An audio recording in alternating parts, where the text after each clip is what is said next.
navigate to Tally MCP Server GitHub page. So link is there in video description, and scroll and you will find a download section. So you'll use the second link of Claude Desktop extension download. So I will click here and save it, this extension, let's say on my D drive I'm saving it.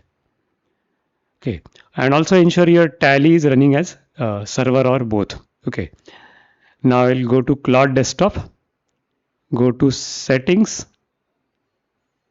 then extensions, advanced settings, scroll a bit, install extension, and let me browse for this extension file. Okay, so .mcpb. Okay, and I will preview it.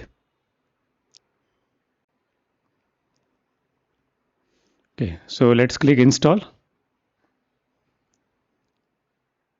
and I'll again click install here. Let's wait. Okay, so this is installed. Let's verify if it is installed or not. So I will go back and I will go to customize connectors, and we should be able to find this Tally Prime extension where all this with various tools. Okay,